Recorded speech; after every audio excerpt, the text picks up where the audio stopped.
So look, I developed a claim that at least some forms of the process of motivationally biased inquiry and belief formation, self-deception on a deflationary conception of that phenomenon, is best characterized as a form of cognitive disorientation. The cognitively disoriented self-deceiver holds a reflective aim, settling a question, and organizes her activity with an eye towards securing that aim. In fact, her activities unwittingly serve to realize another target.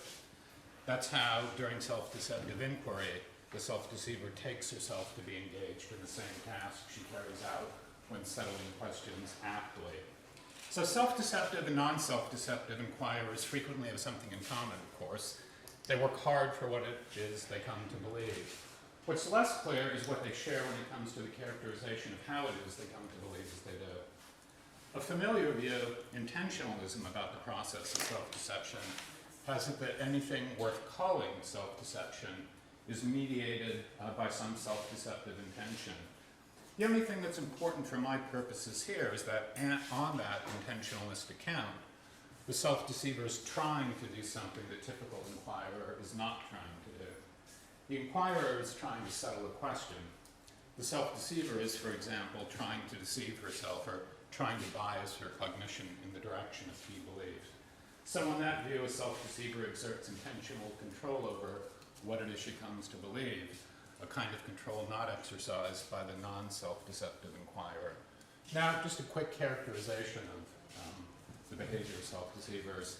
So self-deceivers very often believe in the teeth of the evidence. They frequently take as evidence for P what the rest of us take to be, and obviously so, evidence for not P. They search for evidence supporting their favorite hypotheses. They are not moved by just the considerations they must not be moved by, and are moved by the considerations they must be moved by if they are to come to believe the P. So I think this mix of credulity and resistance is really striking. And relatedly, self-deceivers require little evidence, very often, for the adoption of the belief the P, but require overwhelming evidence for the rejection of that same proposition. So intentionalism may well be an attractive diagnosis of such behavior. So in illustration, consider a case first offered by CaL2019. So Sid is very fond of Roz, a college classmate with whom he often studies. Wanting it to be true that Roz loves him, he may interpret her refusing to date him and her reminding him that she has a steady boyfriend as an effort on her part to play hard to get in order to encourage Sid to continue to pursue her and to prove to her that his love for her approximate hers for him. As Sid interprets Roz's behavior, not only does it not count against the hypothesis that she loves him, it's evidence for the truth of that hypothesis. So imagine further, just to ornament that case a bit, that Sid generates some more general theory concerning the ways in which steady relationships frequently become romantic in dormitory environments. This hypothesis he pursues to generate additional supporting evidence. Of course, there is that threatening data mentioned by Mila, as well as the fact that Sid recently saw Roz and her former, as Sid believes, boyfriend Rocco, enjoying a splendid evening at a nearby club. But, Sid thinks, Roz is so sweet, she would feel terrible about her waning affections for Rocco and affect public fondness for him. Now, I do not doubt that a self-deceiver like Sid is doing something different than the typical inquirer is doing.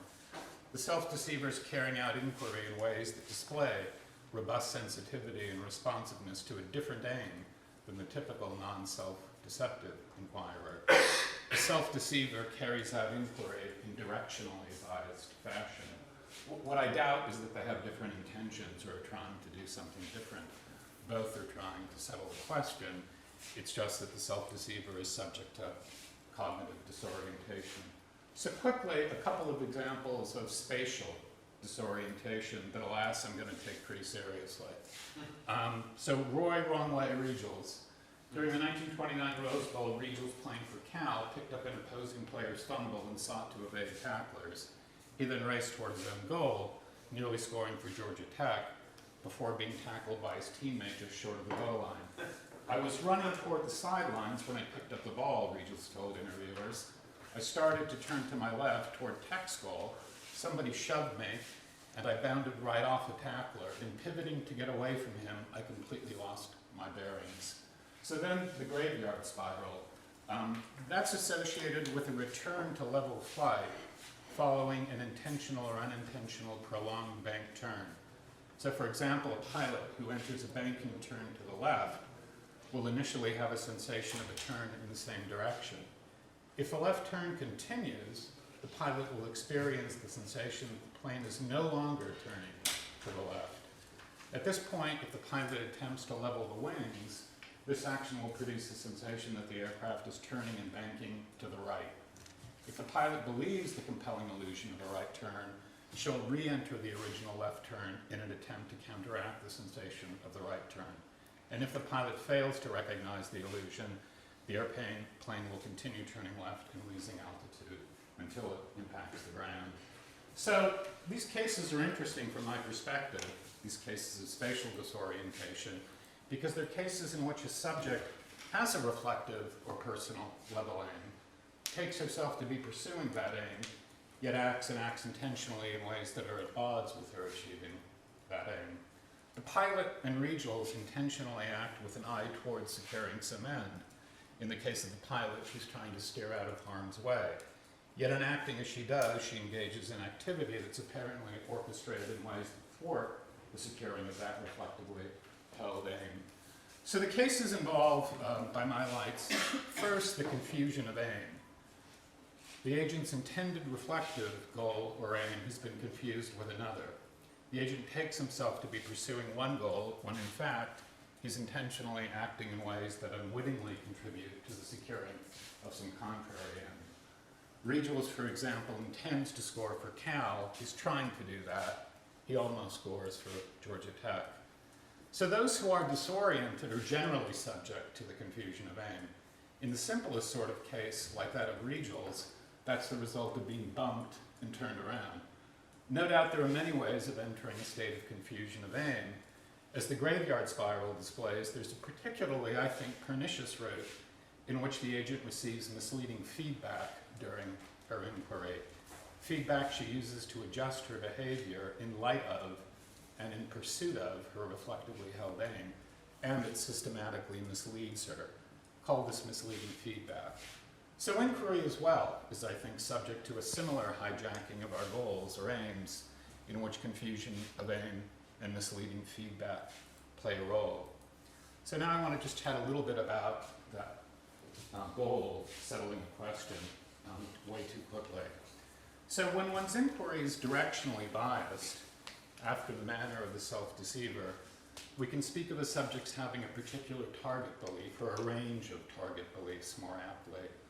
In an unproblematic case of normal or truth-directed inquiry, when we aim to settle a question of the form P or not P, we presume that when and if inquiry is completed, we will have A, come to believe that P, if higher than current lights, we've come to possess good and sufficient reason to believe that P, or B, come to believe that not P, if higher than current lights, we've come to possess good or sufficient reason to believe not P. So in this way, our goal in settling a question of this form is disjunctive. That is, our aim is to come to have either of one of two beliefs, depending upon what, via inquiry, we discover there is good or sufficient reason to believe. So I take it that settling questions is something we often do. We intend or try to settle questions. It's useful, I think of settling questions on the model of Randy Clark's notion of a skilled activity. That is, as coordinated sequences of actions employing know-how and typically employing some degree of improvisation. Inquirers possess a suite of capacities that they bring to bear in their efforts to settle questions. In settling questions, we engage in a variety of intentional activities: posing questions, seeking out information, pursuing and persisting with lines of inquiry, abandoning others, fixing attention on various facts, turning attention away from unpromising considerations, utilizing various rules of inference. But inquiry is an amalgam of the intentional and the more passive. The intentional activities we perform when settling questions develop through time in ways that are punctuated by largely tacit normative appraisals or judgment that amount to the recognition of the normative authorization of various transitions during inquiry. Certain data or considerations turned up during inquiry are taken to sanction these transitions. Certain lines of investigation are found promising or unpromising. Via the activities that constitute inquiry, we put ourselves into a position in which we come to be struck by the normative force of various considerations. So I'm going to argue in the next section, I think, that confusion of aim can be found in the intentional activities of an inquirer, whereas misleading feedback will play a role in the next section at those more passive points of inquiry. So I think, and I'll be quick with this section, it's plausible that the self-deceiver, I think, is subject to confusion of aim. Her activities display keen sensitivity to a target proposition. Perhaps the disjunctive target of settling a question invites a form of disorientation. And this will sound like a joke, but it's not. There is simply the point that if one's target is A or B, it can fail to be apparent that one is aiming only at A, since that is, after all, a constituent of one's target. In other words, a self-deceiver might simply be coming to possess whatever considerations there are in favor of P. An additional and more serious basis for taking this to be an easily and unwittingly substitutable target is that we're broadly prone to a confirmation or my side bias or use of a positive test strategy. So one question here is, can this be put to use in explaining the behavior of someone like Sid? And there certainly are explanations of the literature, in the literature rather, in which this is taken very seriously. So it's thought, and various folks have suggested this, that desire or interest serves as a trigger for the confirmation bias in certain ways. And that once bias or interest or desire has played that role, the role of the role of desire or interest is over. That is, it's just a kind of evidential filter. I don't think, I'm going to be super quick with this, so I hope we can talk about it maybe if there's time. I don't think this is going to work. I think what we fail to get an explanation of here is why it is that someone like Sid is moved to accept an explanation like, oh, Roz is, for example, so sweet, that's why she was making a show of her affection for Sid. That is, this account, this sort of Regals-esque bump model of self-deception and a deflationary conception gets us an account of how you get a store of motivationally biased data, but it doesn't explain our response to those data in the case of someone like Sid. And I think that's super serious. So here's what we need, I think, in terms of misleading feedback. Our pilot is, in fact, leveling her wings. But the misleading feedback signals that she's turning right. What's the signal the inquirer receives, such that when she accepts a consideration as probative, for example, she's directionally guiding her inquiry towards belief that P? What's the analog of the compelling illusion? It must plausibly be a signal to which inquirers respond, and by which they guide their efforts to settle questions when they steer aptly. So here I'm just going to appeal to Festinger's The Theory of Cognitive Dissonance. The core, as many of us I'm sure know, the view, is that the existence of non-fitting relations among cognitions is a motivating factor in its own right. Briefly, the theory is this. The detection of discrepant or inconsistent cognitions produces an uncomfortable psychological state that motivates the selection and pursuit of a dissonance-reducing strategy that standardly brings about attitude change in the service of the reduction of dissonance. So an arena in which we might expect to encounter dissonance effects is in an inquirer's efforts to settle a question. It's useful to keep in mind that for Festinger, dissonance has a magnitude that's described by a dissonance ratio. But the only thing that's important about that for me right now is that when a cognition's very important, it stands in a consonant relationship with many other important elements of a subject's cognitive constitution, it will be markedly resistant to change. So consider an illustration in the doxastic sphere, and this is meant to be an example not the case of motivationally biased belief or self-deception. After a long day that began with a trip to the airport to drop off her spouse and daughter, Fulvia returns home late. Louise, one of the family cats, is not there to greet her. Odd, thinks Fulvia. Perhaps she's annoyed I'm so late. Then, looking up, she sees that the heavy door to the wine cellar is fully ajar. Astonished, Fulvia wonders, did the cat manage to open that? Looking further down the hall, she sees belongings strewn about the floor. The house has been ransacked. With sudden horror, Fulvia thinks, burglars. So some anomaly in the external world has been detected, and this provokes the effort to resolve an inconsistency in one's picture of the world. The dissonance aroused in this case is likely the result of a clash of attitudes like A, the door was closed when I left this morning, B, no one's been home since I left and it's ajar now. So the dissonance has its original source then in inconsistent representational attitudes about the world. Not surprisingly, such dissonance is likely to be reduced by the addition or deletion of beliefs. Fulvia initially generates an improbable hypothesis, but immediately encounters more data that result in her coming to face, as Festinger puts it, reality. So, as Hume remarks, uncertainty is uneasy. Louis Lowe notes that this uneasiness provides, on Hume's account, a motive for its own removal. My suggestion, sorta, is that this uneasiness is constituted by dissonance. Inquiry is responsive to cognitive dissonance. This is an indication that we're getting things right, steering aptly when we're reducing dissonance. The failure to reduce dissonance, or worse, its magnification, is an indication that we're getting things wrong. If you're skeptical that dissonance plays a role in inquiry generally, that's actually okay with me. All I think I need right now is the claim that the reduction of dissonance often plays a role in inquiry generally, and I think I can argue, we can maybe talk about this, that it does play a quite general role in self-deceptive inquiry. So how is it that responses to reductions and increases in dissonance can come to mislead systematically, to disorient? Well, briefly, the story is this. In self-deceptive inquiry, attitudes that are, from an evidential perspective, irrelevant to the question the subject is trying to settle, are aroused and made accessible during inquiry. These attitudes are many, important, and resistant to change.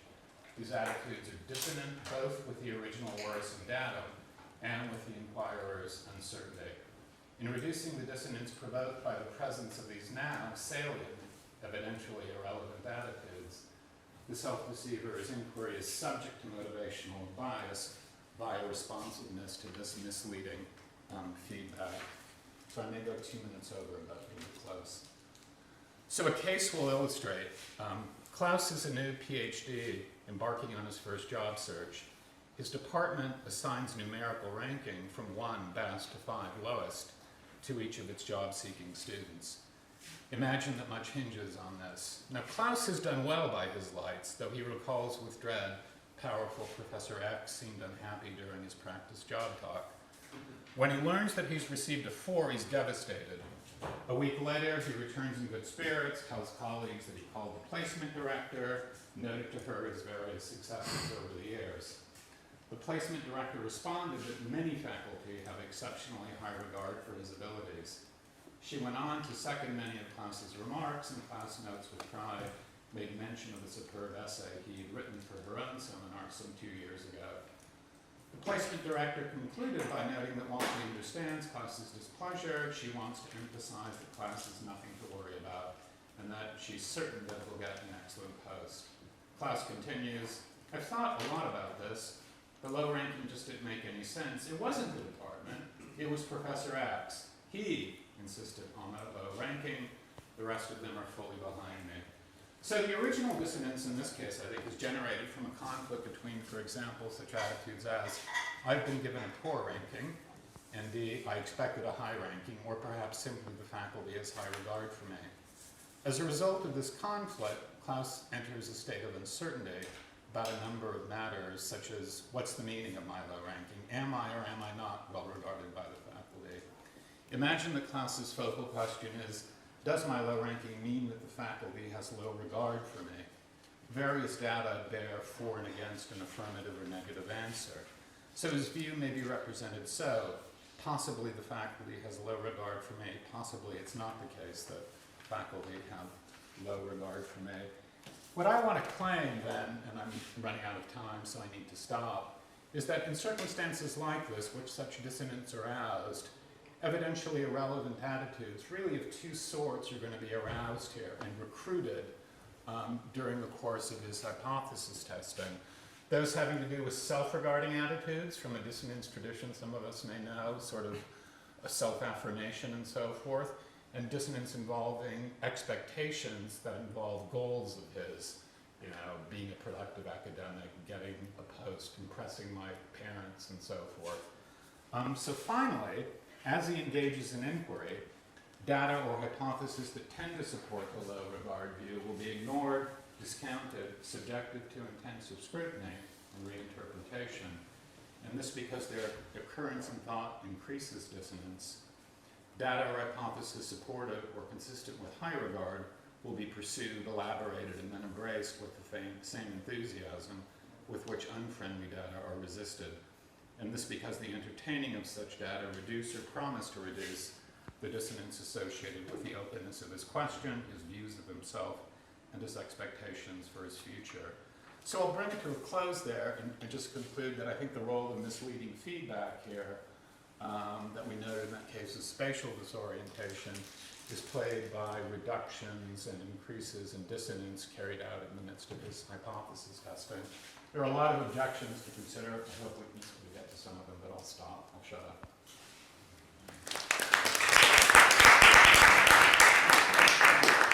Thank you very much. Please ask questions. Yeah, please.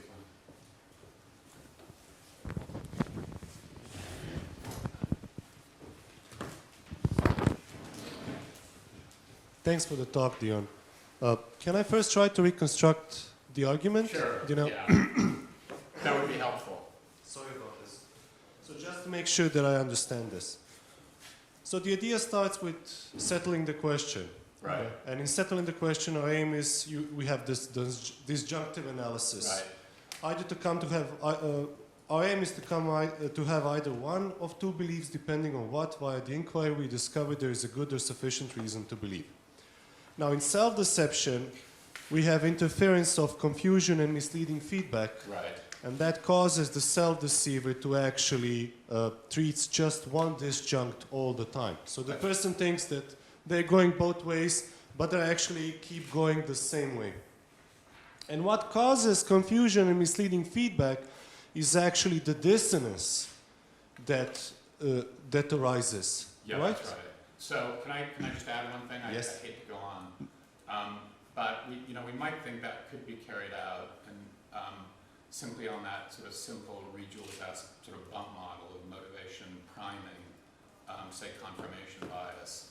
And as I sort of wanted to argue, though too quickly here, that's not going to work to explain the behavior of self-deceivers like Sid by my lights. Yeah. It's not the case that he just assembles some biased store of evidence. He responds to the evidence and uses the evidence he assembles in ways that demand an appeal to misleading feedback. Yeah, okay.